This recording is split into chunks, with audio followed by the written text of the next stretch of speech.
Hello, shalom. My name is ORI GRUDER, and I'm a filmmaker from Israel. I'm just had my world premiere of my film, Sacred Sperm, it's called. It's a documentary about the Ultra Orthodox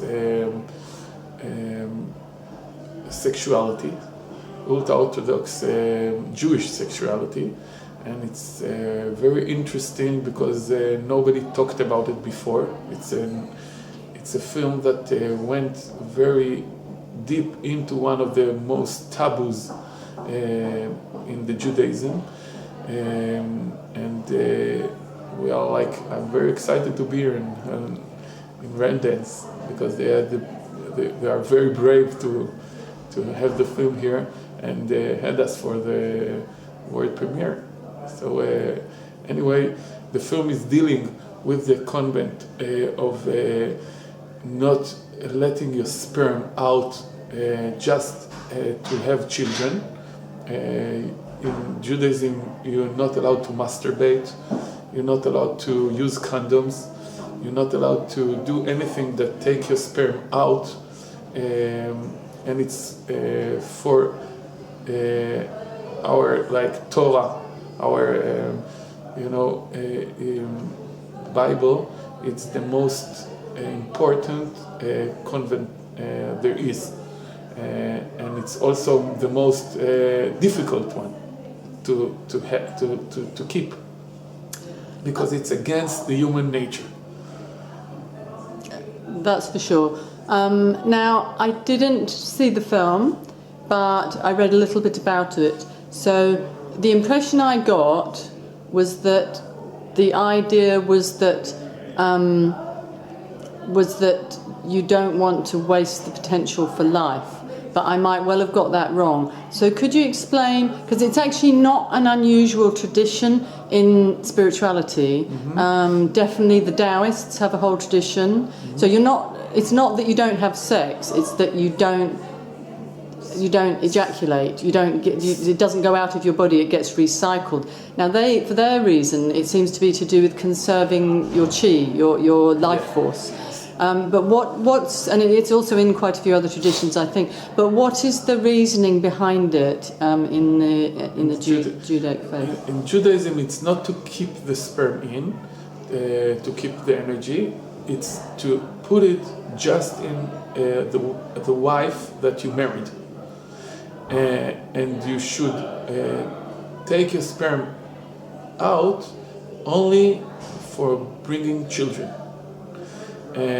You can have fun with your wife, you can have sex with your wife, but in a purpose. Because the sperm is the purpose of this all humanity. There is inside the sperm, there's a life. And also from the scientific side that there is in this film, that talking about the sperm itself, people, somebody, there is a professor that are speaking in the film that is telling that each cell in the body is becoming after 12 hours a full cell, and sperm as a cell is taking him 64 days. So it's the most complex and amazing cell in the body because it contains another person. So in Judaism, when you take this person and throw it on the floor, it's like killing him. And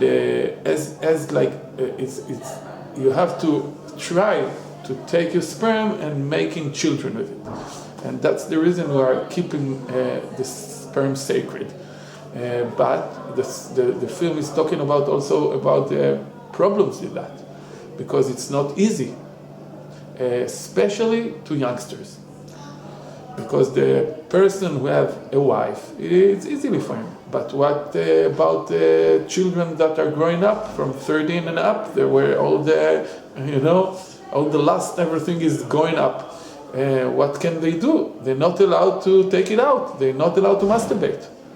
And more than that, how you teach your children to be like that.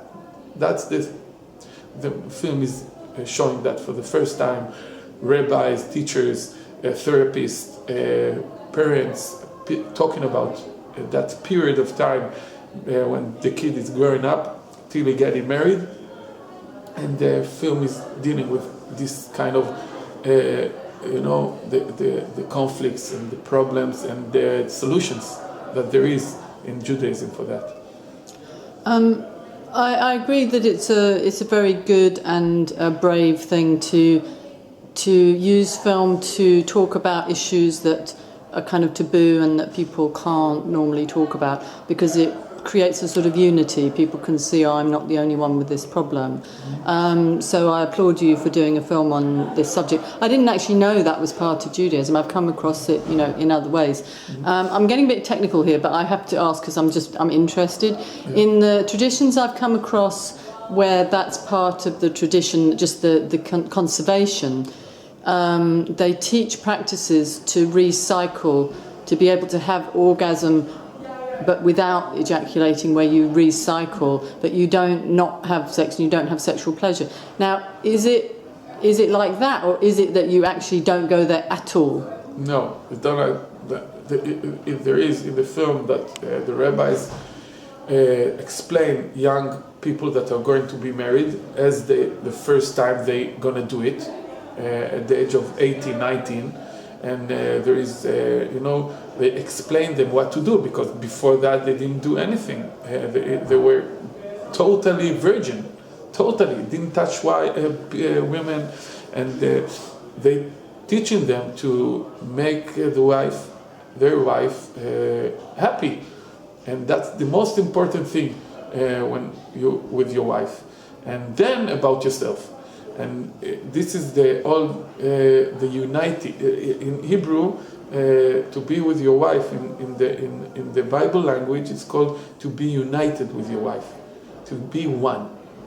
And to be one, it's have to be from both sides, that they want to make something holy from what they are doing.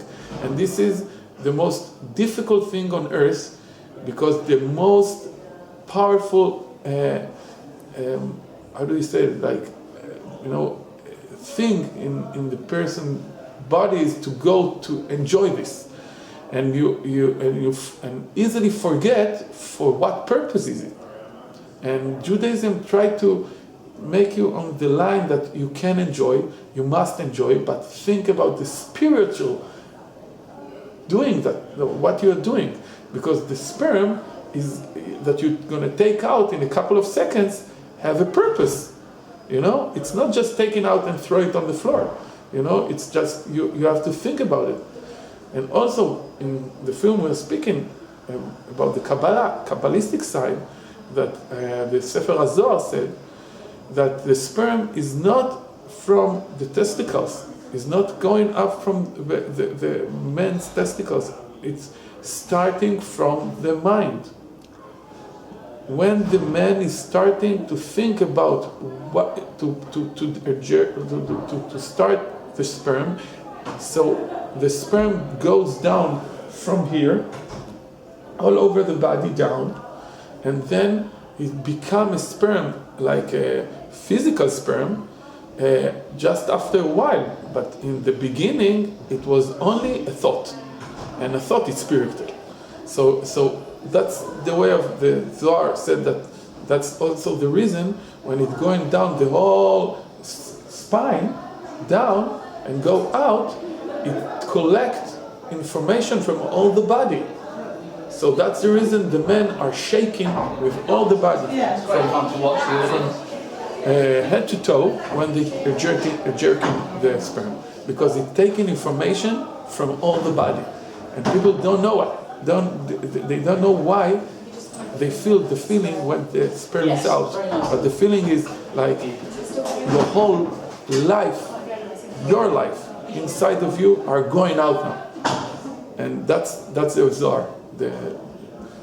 It's fascinating, because I don't think an awful lot of people study this kind of thing, but I have actually studied it in the Taoist tradition, and it's not exactly the same, but it is actually quite a similar idea of sacredness divine energy, divine blueprint. So I didn't know that it existed in Western religions. So I'm really interested that this is more of a profound, a shared experience across cultures than I certainly knew about. I think it's beautiful. I think it sounds lovely, and I think we need a lot more of that kind of thinking in the world. I think people it's all got pretty, what is it? Wham bam, thank you, ma'am. That's what they say in the West. It's very interesting that people who saw the film had a lot of questions after the film.